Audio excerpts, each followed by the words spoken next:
नमस्कार। 10th class geography में हमारा जो चैप्टर चल रहा है संसाधन और विकास, उसमें जो आज हमारा क्वेश्चन है कि संसाधनों का उपयोग करते समय हम किन सावधानियों का हमें प्रयोग करना चाहिए। तो ये कहता है कि जो प्राकृतिक संसाधनों का जब हम उपयोग करते हैं तो हमें ये देखना चाहिए कि वो संसाधन किस प्रकार का है, यानी कि वो संसाधन नवीकरणीय है या वो संसाधन अनवीकरणीय है, उसके भंडार कितने हैं, कितना कि हमारे पास उस संसाधन का खजाना पड़ा है।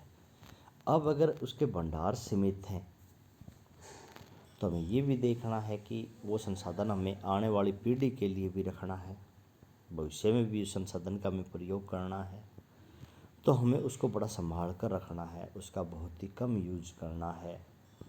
और अगर जैसे कि सौर ऊर्जा है, पवन ऊर्जा है, ये क्या है, ये कभी समाप्त नहीं होने वाले संसाधन हैं, इनको हम नवीकरणीय संसाधन कहते हैं। इनका उपयोग हमें ज़्यादा करना चाहिए।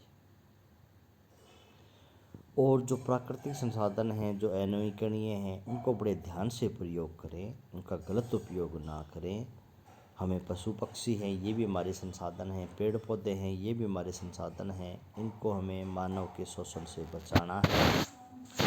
भूमि का उपयोग भी हमें बड़ी सावधानी से करना है, क्योंकि अगर भूमि की उपजाऊ शक्ति ख़त्म हो जाएगी तो फिर हम अनाज कहाँ पैदा करेंगे। इसके अलावा जो जैसे धातु होती है, सोना चांदी टिन लोहा, ये संसाधन ऐसे हैं जिनको हम बार बार यूज कर सकते हैं। ये चक्रीय संसाधन हैं, क्योंकि ये गर्म करने पर पानी बन जाते हैं दोबारा, तो इनको यूज किया जा सकता है। इनका हमें बार बार उपयोग करना चाहिए। इस प्रकार संसाधनों का उपयोग करते समय हमें इनका ध्यान रखना चाहिए। उसके बाद संसाधनों के संरक्षण की आवश्यकता क्या है, संसाधनों को बचाना क्यों जरूरी है। तो बार बार वही बात की कही जा रही है कि संसाधन हमारे देश के विकास की रीढ़ की हड्डी है। यदि संसाधन नहीं उपयोग हुए, संसाधन नहीं हमें अगर मिले तो हमारा आर्थिक विकास रुक जाएगा, यहाँ तक कि मानव सभ्यता भी खतरे में पड़ जाएगी। इसलिए संसाधनों को बचाना बहुत ज़रूरी है।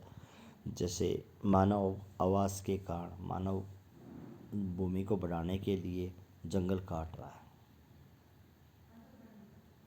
या फिर मानव भूमि के ऊपर अपने आवास या और कामों में यूज कर रहा है, तो कल को फिर हमारे पास भूमि कृषि के लिए बचेगी नहीं, तो हम फिर कृषि कहाँ करेंगे। कृषि वाली भूमि पर तो हम अपने मकान फैक्ट्रियाँ बना रहे हैं। तो हमें भूमि का बड़ा ही योजनाबद्ध तरीके से प्रयोग करना है, भूमि को बचाना है। भूमिगत पानी का हम यूज कर रहे हैं, ज़मीन के नीचे से पानी हम खेतों में सिंचाई आदि में यूज कर रहे हैं। ज़्यादा यूज किया तो कल को भूमिगत पानी समाप्त हो जाएगा, तो फिर हम पीने में क्या यूज करेंगे। पानी की तो पहले ही बहुत ज़्यादा कमी है। इसी तरह हम प्रयोग करते गए तो कल को हमारा जल स्तर नीचे चला जाएगा, जो फिर हमारे पानी सिंचाई के साधनों के ऊपर, यहाँ तक कि पीने के पानी में भी दिक्कत आ सकती है। तो हमें पानी को बचाना है। वनों की लगातार कटाई की जा रही है, तो इससे फिर तो वातावरण प्रदूषित हो जाएगा। वनों को बड़ा ध्यान देना है हमें, क्योंकि पर्यावरण के ऊपर मानव का अस्तित्व निर्भर है। खनिज संसाधन के बिना कारखाने चलाना असंभव हो जाएगा। अगर खनिजों का हमने ज़्यादा प्रयोग किया और वो समाप्त हो गए तो बिना खनिजों के हम फैक्ट्रियाँ कैसे चलाएंगे, बिना खनिजों के हम वस्तुएं कैसे बनाएंगे। तो इसलिए हमें संसाधनों का, चाहे वो पेड़ पौधे हैं, भूमि है, जल है, खनिज हैं, इनका बड़े ही सावधानी से प्रयोग करना चाहिए, क्योंकि इनके ऊपर ही मानव का अस्तित्व टिका हुआ है। मिट्टी के निर्माण में सहायता करने वाले 4 कारक। एक तो जलवायु। जलवायु क्या करती है, जैसे गर्मी और सर्दी, तो गर्मियों में सेल फैलेगी, सर्दियों में सिकुड़ जाएगी। बार बार ऐसा होने से सेल कमज़ोर हो जाएगी, कमज़ोर होकर टूट जाएगी, टूट कर मिट्टी के अंदर बदल जाएगी। तो जलवायु के कारण मिट्टी बनती है। सेल कणों की प्रकृति मैंने पहले बताया था, कई सेलें कमज़ोर होती है, कई सेलें कठोर होती है। तो जो सेल आसानी से टूट जाती है वहाँ मिट्टी का निर्माण जल्दी होता है।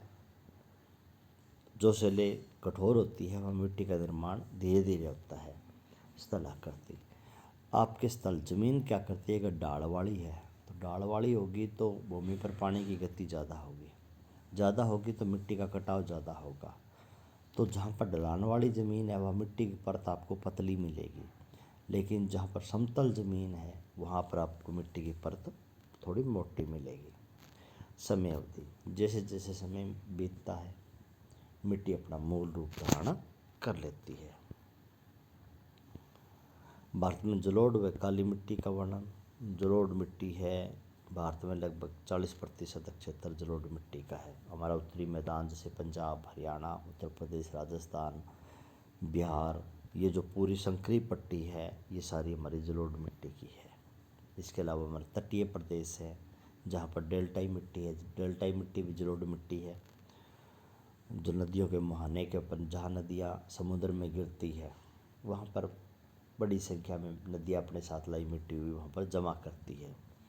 काली या जो रेगड़ मिट्टी है वो लावा के प्रवाह से बनती है।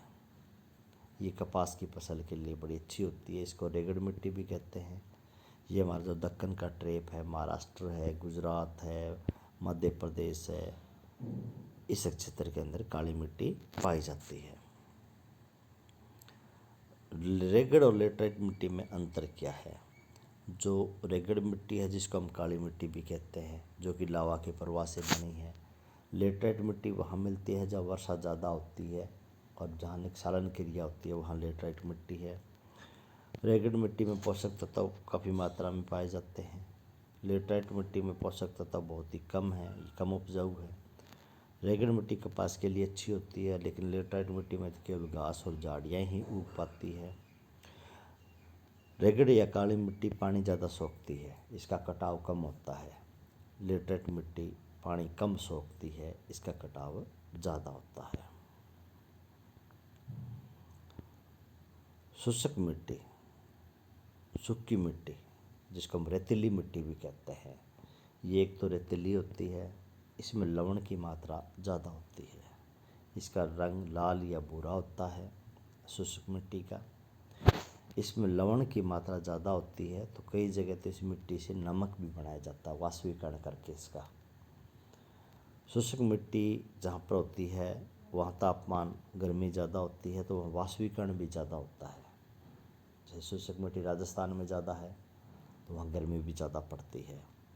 शुष्क मिट्टी में जो नीचे का भाग होता है, नीचे के भाग में कंकड़ ज़्यादा पाए जाते हैं क्योंकि शुष्क मिट्टी में कैल्शियम की मात्रा ज़्यादा होती है।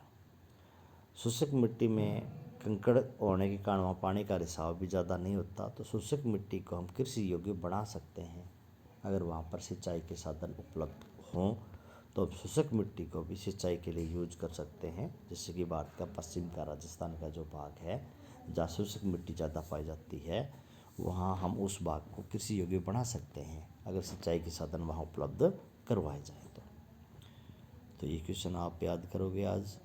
और क्वेश्चन नंबर जो 19 है ये आपका राइट का है, ये काम करना है आपको। धन्यवाद।